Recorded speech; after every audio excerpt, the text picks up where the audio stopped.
നന്മയോടൊപ്പം എന്ന മനോഹരമായ പ്രമേയം ഉയർത്തിപ്പിടിച്ചുകൊണ്ട് കേരള മുസ്ലിം ജമാഅത്തിൻ്റെ നേതൃത്വത്തിൽ സുൽത്താനുൽ ഉലമ കാന്തപുരം ഉസ്താദ് നേതൃത്വം നൽകുന്ന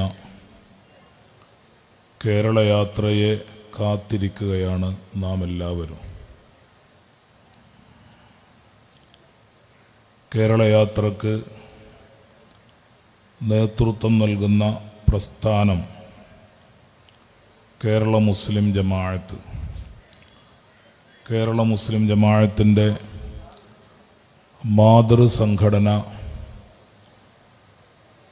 സമസ്ത കേരള ജംഇയ്യത്തുൽ ഉലമ. സമസ്തയുടെ സെന്റനറി വർഷത്തിലാണ് നാം ഉള്ളത്. മഹത്തായ പണ്ഡിത പ്രസ്ഥാനം 100ാം വാർഷികത്തിൻ്റെ തിരുമുറ്റത്ത് എത്തി നിൽക്കുന്ന ഈ സന്ദർഭത്തിൽ കഴിഞ്ഞ 100 വർഷക്കാലം മനുഷ്യരോടൊപ്പം ചേർന്ന് നിന്നുകൊണ്ട് മനുഷ്യരെ ദിശാബോധം നൽകി നയിച്ച് അവരുടെ വിദ്യാഭ്യാസത്തിലും തൊഴിലിലും ആരോഗ്യ പ്രശ്നങ്ങളിലും സർവതലങ്ങളെയും സ്പർശിച്ചുകൊണ്ട് കഴിഞ്ഞ 100 കൊല്ലക്കാലം പ്രവർത്തിച്ച പണ്ഡിത പ്രസ്ഥാനത്തിൻ്റെ പേരാണ് സമസ്ത കേരള ജംഇയ്യത്തുൽ ഉലമ.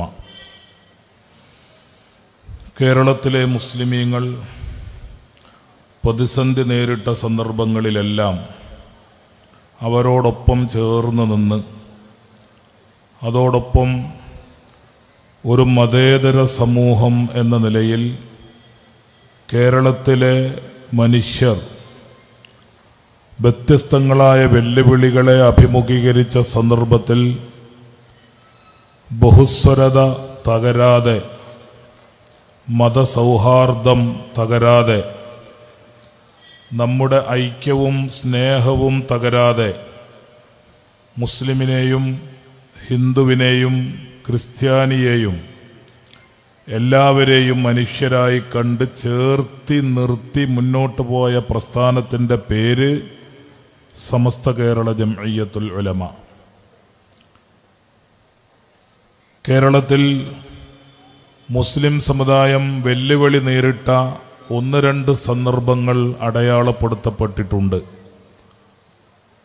അതിലേറ്റവും പ്രധാനപ്പെട്ടത് 16ാം നൂറ്റാണ്ടിൽ ഗാമയുടെയും പോർത്തുഗീസുകാരുടെയും നേതൃത്വത്തിൽ ഈ സമുദായത്തിൻ്റെ അസ്തിത്വം തകർത്തെറിയുവാൻ വേണ്ടി വൈദേശിക ശക്തികൾ നടത്തിയ ശ്രമമാണ്. രാഷ്ട്രീയമായും വിശ്വാസപരമായും സാംസ്കാരികമായും മുസ്ലിം സമുദായത്തെ തകർക്കുന്നതിന് വേണ്ടി വൈദേശിക ശക്തികൾ വളരെ പണിപ്പെട്ട് ശ്രമിച്ച ചരിത്രം നമുക്കറിയാം. മുസ്ലിം സമുദായത്തിൻ്റെയും മറ്റ് കേരളത്തിലെ ജനവിഭാഗങ്ങളുടെയും സാംസ്കാരിക തനിമ തകർക്കുവാനുള്ള ശ്രമം, അന്ന് നിലവിലുണ്ടായിരുന്ന രാഷ്ട്രീയ അധികാരങ്ങളെ തകർക്കുവാനും ആ അധികാരങ്ങളിലേക്ക് അധിനിവേശം നടത്തുവാനുമുള്ള ശ്രമം പോർത്തുഗീസുകാരുടെയും ഗാമയുടെയും നേതൃത്വത്തിൽ നടന്നപ്പോൾ സാമൂതിരി രാജാക്കന്മാരും കുഞ്ഞാലി മരക്കാർ സഹോദരങ്ങളും ഒന്നിച്ചു നിന്നുകൊണ്ട് വൈദേശിക അധിനിവേശ ശ്രമങ്ങളെ ചെറുത്ത സംഭവം നമുക്കറിയാം. അതോടൊപ്പം സാംസ്കാരിക അധിനിവേശത്തെ ചെറുക്കുന്നതിന് വേണ്ടി സൈനുദ്ദീൻ മഖ്ദൂമിൻ്റെയും മഖ്ദൂം പണ്ഡിതന്മാരുടെയും നേതൃത്വത്തിൽ ഫലപ്രദമായ ശ്രമങ്ങൾ നടന്നു.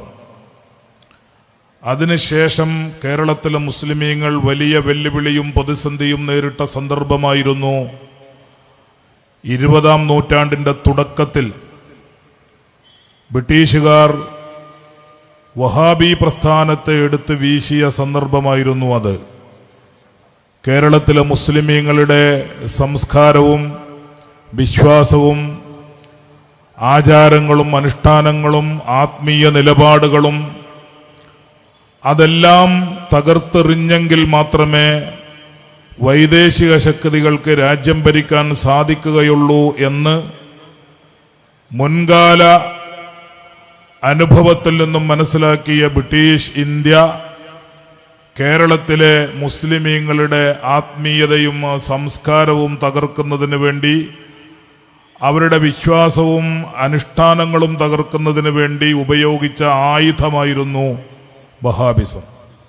1920കളിൽ വഹാബിസം, 1940കളിൽ മൗദൂദിസം, അതിനുശേഷം തബ്ലീഗ് ജമാഅത്തിൻ്റെയും കള്ളത്തരീക്കത്തുകളുടെയും ആക്രമണങ്ങൾ, അങ്ങനെ വ്യത്യസ്തങ്ങളായ ടൂളുകൾ ഉപയോഗപ്പെടുത്തി, ആയുധങ്ങൾ ഉപയോഗപ്പെടുത്തി മുസ്ലിം സമുദായത്തിൻ്റെ സമരവീര്യം തകർക്കുന്നതിന് വേണ്ടി, പോരാട്ടവീര്യം തകർക്കുന്നതിന് വേണ്ടി ബ്രിട്ടീഷുകാർ ശ്രമിച്ചിട്ടുണ്ട്.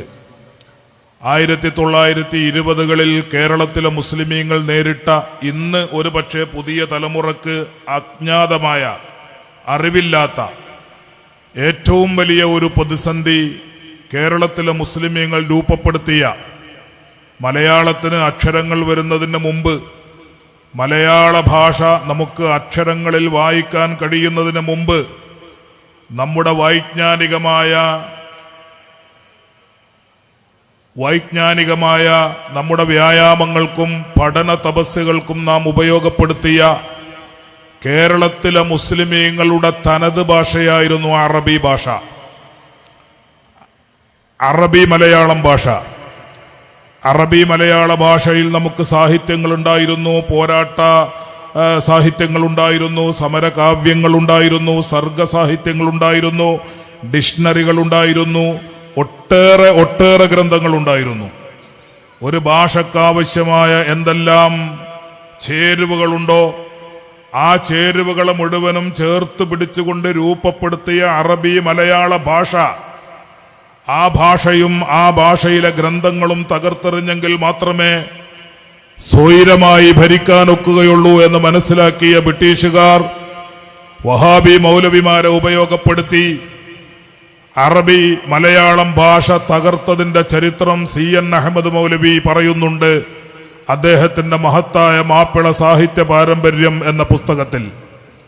താൻ ഉൾപ്പെടെയുള്ള CN അഹമ്മദ് മൗലവി ഉൾപ്പെടെയുള്ള PK മുഹമ്മദ് മൗലവി പുളിക്കൽ, PK മുഹമ്മദ് മൗലവി ഉൾപ്പെടെയുള്ള മൗലവി സംഘത്തിന് ശമ്പളം പറ്റി അവരെ ഉപയോഗപ്പെടുത്തിക്കൊണ്ട് കേരളത്തിലെ മുസ്ലിമീങ്ങൾ പരമ്പരാഗതമായി അവരുടെ വിദ്യാഭ്യാസത്തിനും പഠനത്തിനും അവരുടെ വായനക്കും ഉപയോഗപ്പെടുത്തിയിരുന്ന അറബി മലയാള ഭാഷയെ തകർക്കാൻ വേണ്ടി ഉണ്ടാക്കിയ ഫോർമുലയും പദ്ധതിയും, ആ പദ്ധതിയെക്കുറിച്ച് വിശദമായി CN അഹമ്മദ് മൗലവി അദ്ദേഹത്തിന്റെ പുസ്തകത്തിൽ പറയുന്നുണ്ട്. പക്ഷേ ഖേദപൂർവം അദ്ദേഹം അവസാനം പറയുന്ന കാര്യം, സമസ്ത കേരള ജംഇയ്യത്തുൽ ഉലമയുടെയും സമസ്ത കേരള ജംഇയ്യത്തുൽ ഉലമ നിലവിൽ വരുന്നതിന് മുമ്പ് ആ ആദർശ നിലപാടുകളിൽ നിലകൊണ്ടിരുന്ന കേരളത്തിലെ പണ്ഡിത സമൂഹവും ഭംഗിയായി, മനോഹരമായി, സമർത്ഥമായി ബ്രിട്ടീഷുകാരും ഞങ്ങളും ചേർന്നുകൊണ്ടുള്ള ആ കുടില പദ്ധതിയെ തകർത്തെറിഞ്ഞ കഥ CN അഹമ്മദ് മൗലവി അദ്ദേഹത്തിന്റെ പുസ്തകത്തിൽ പറയുന്നുണ്ട്. സമസ്ത കേരള ജംഇയ്യത്തുൽ ഉലമ കേരളത്തിലെ മുസ്ലിമീങ്ങൾക്ക് വേണ്ടി ചെയ്തിട്ടുള്ള ഒന്നാമത്തെ സംഭാവന, കേരളത്തിലെ മുസ്ലിമീങ്ങൾ അവരുടെ സാഹിത്യങ്ങളും പുസ്തകങ്ങളും വായിക്കുന്നതിന് വേണ്ടി, സാഹിത്യ രചനകൾ നടത്തുന്നതിന് വേണ്ടി, വൈജ്ഞാനിക ഗ്രന്ഥങ്ങൾ രചിക്കുന്നതിന് വേണ്ടി, മുഹിയുദ്ദീൻ മാല പാടുന്നതിന് വേണ്ടി, നഫീസത്ത് മാല പാടുന്നതിന് വേണ്ടി, മമ്പുറം മാല പാടുന്നതിന് വേണ്ടി അവരുപയോഗപ്പെടുത്തിയിരുന്ന അറബി മലയാളം ഭാഷയെ ബ്രിട്ടീഷുകാരും വഹാബികളും ചേർന്ന് നടത്തിയ തകർച്ചാശ്രമത്തിൽ നിന്ന്, അങ്ങനെയുള്ള ഒരു ഗൂഢ പദ്ധതിയിൽ നിന്ന് ആ ഭാഷയെ രക്ഷപ്പെടുത്തി എന്നത് കേരളത്തിലെ മുസ്ലിം ഉലമാ, സുന്നി ഉലമാ, സമസ്ത കേരള ജംഇയ്യത്തുൽ ഉലമയുടെ നേതൃത്വത്തിൽ നിർവഹിച്ച ഏറ്റവും പ്രധാനപ്പെട്ട ദൗത്യമായിരുന്നു.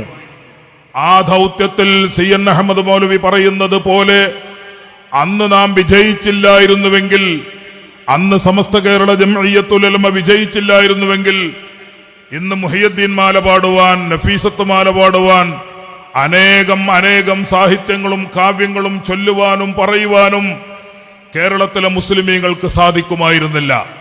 സമസ്ത കേരള ജംഇയ്യത്തുൽ ഉലമ നിർവഹിച്ച ഭാഷാ സുരക്ഷാ ദൗത്യത്തിന്റെ വിജയത്തിന്റെ ഫലമാണ് ഇന്ന് അറബി മലയാള സാഹിത്യങ്ങൾ വായിക്കാൻ കഴിയുന്ന ഒരു വലിയ തലമുറ നമ്മുടെ കേരളത്തിൽ അവശേഷിക്കുന്നത് എന്ന് നാം തിരിച്ചറിയണം.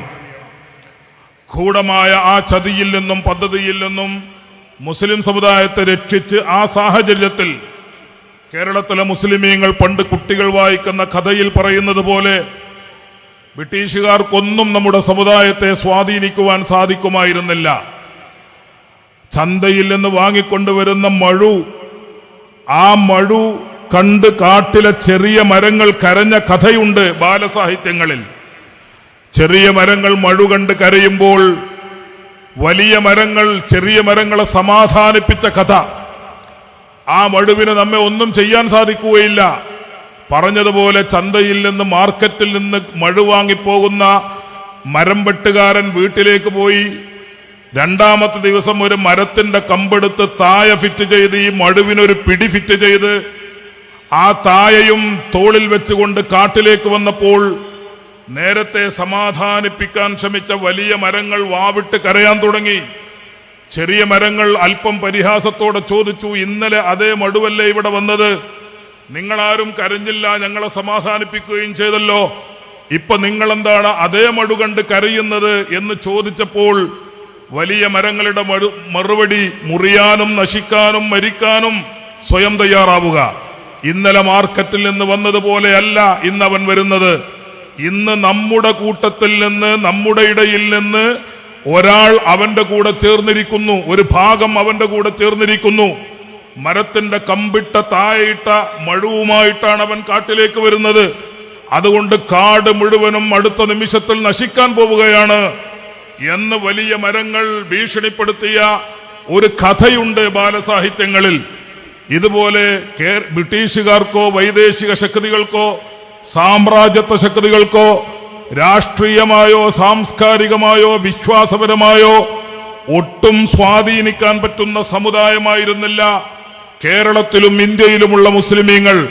പക്ഷേ അവരെ തകർക്കാൻ അവർക്കിടയിൽ നിന്ന് ഒരു തായ കിട്ടിയാൽ, അവർക്കിടയിൽ നിന്നൊരു പിടി കിട്ടിയാൽ ആ പിടി ഉപയോഗപ്പെടുത്തി അതിനെ ടൂളാക്കി മാറ്റി ഈ സമുദായത്തിന്റെ വിശ്വാസം തകർക്കുവാൻ, ഈ സമുദായത്തിന്റെ സംസ്കാരം തകർക്കുവാൻ, ഈ സമുദായത്തിന്റെ രാഷ്ട്രീയം തകർക്കുവാൻ, ഈ സമുദായത്തിന്റെ പോരാട്ട വീര്യം തകർക്കുവാൻ, ഈ സമുദായത്തിന്റെ സമരവീര്യം തകർക്കുവാൻ സാധിക്കുമെന്ന് മനസ്സിലാക്കിയ ബ്രിട്ടീഷ് നേതൃത്വം CN അഹമ്മദ് മൗലവി, PK മുഹമ്മദ് മൗലവി ഉൾപ്പെടെയുള്ള വഹാബി മൗലവി സംഘത്തെ ഉപയോഗപ്പെടുത്തിക്കൊണ്ട് മുസ്ലിമീങ്ങൾ മതം പഠിച്ചിരുന്ന, അന്ന് വരെ മുസ്ലിമീങ്ങൾ മതം പഠിച്ചിരുന്ന അറബി മലയാള ഭാഷയിൽ നിന്ന് മലയാളത്തിലേക്ക് നമ്മുടെ പാഠ്യപദ്ധതി, മദ്രസയിലെ പാഠ്യപദ്ധതി അറബി മലയാളത്തിൽ നിന്ന് മലയാളത്തിലേക്ക് മാറ്റി.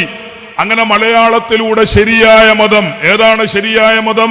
മുഹിയുദ്ദീൻ ശൈഖിനെ തള്ളി പറയുന്ന മതം, റിഫായി ശൈഖിനെ തള്ളി പറയുന്ന മതം, ആത്മീയ നേതാക്കളെ മുഴുവനും പുച്ഛിച്ച് പരിഹസിക്കുന്ന മതം, മുത്തുനബിയെ തള്ളിപ്പറയുന്ന പരിഹസിക്കുന്ന മതം, തൗഹീദിനെ പരിഹസിക്കുന്ന മതം, റിസാലത്തിനെ പരിഹസിക്കുന്ന മതം, ഇസ്ലാമിന്റെ മൊത്തം തത്വങ്ങളെയും സംസ്കാരങ്ങളെയും തകർക്കുകയും പരിഹസിക്കുകയും ചെയ്യുന്ന മതം മലയാളത്തിലൂടെ പഠിപ്പിക്കുവാനാണ് ബ്രിട്ടീഷുകാർ ശ്രമിച്ചത്. എന്തായിരുന്നു ബ്രിട്ടീഷുകാരുടെ ലക്ഷ്യം?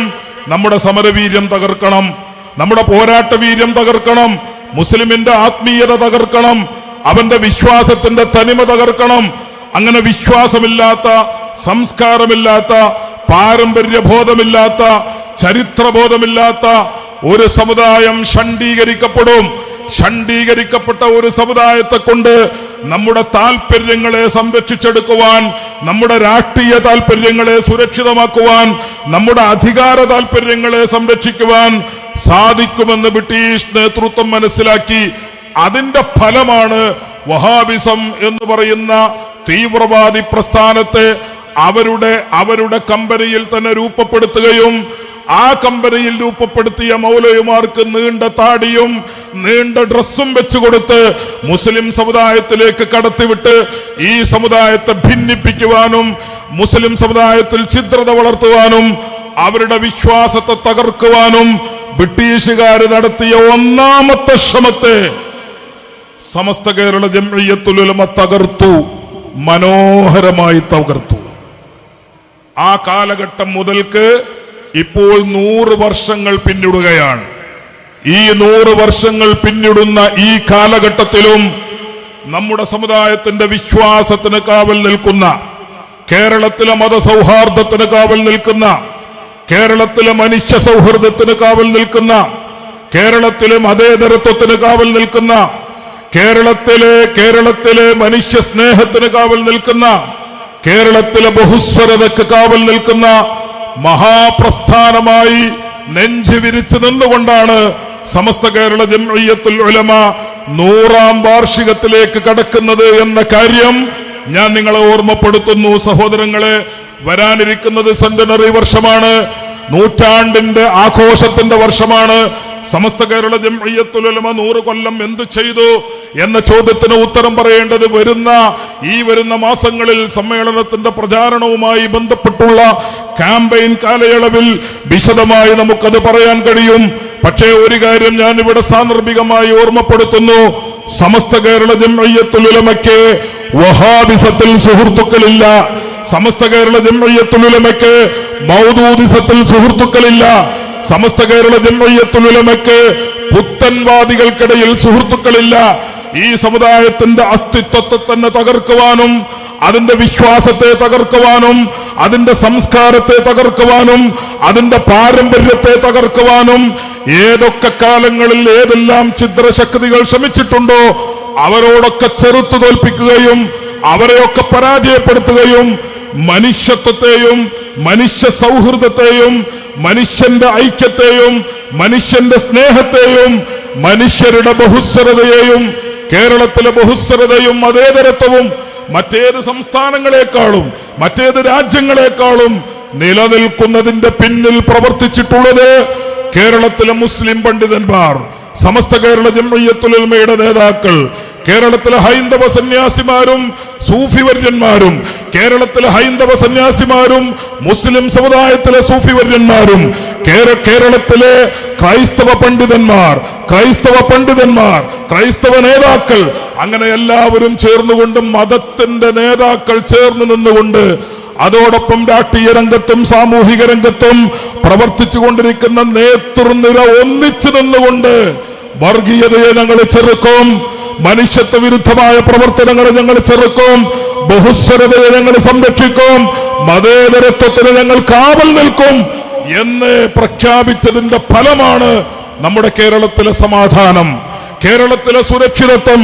സഹോദരന്മാരെ, അതിനെതിരെ പ്രവർത്തിക്കുന്ന തീവ്രവാദി പ്രസ്ഥാനങ്ങൾ ആഗോളതലത്തിൽ തീവ്രവാദത്തിന് നേതൃത്വം നൽകിക്കൊണ്ടിരിക്കുന്നത് സലഫി ധാരയാണ്.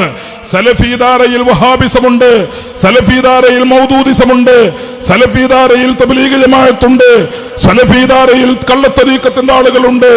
ഇവരെ എല്ലാവരെയും ചെറുത്തു തോൽപ്പിച്ചുകൊണ്ട് ഇനിയും നമുക്ക് മുന്നോട്ട് പോകേണ്ടതുണ്ട് എന്ന കാര്യം സൂചിപ്പിച്ചുകൊണ്ട് സമസ്ത കേരള ജംഇയ്യത്തുൽ ഉലമയുടെ 100ാം വാർഷിക മഹാസമ്മേളനം വരുമ്പോൾ നമുക്ക് ഈ കാര്യങ്ങളൊക്കെ പറയേണ്ടതുണ്ട്.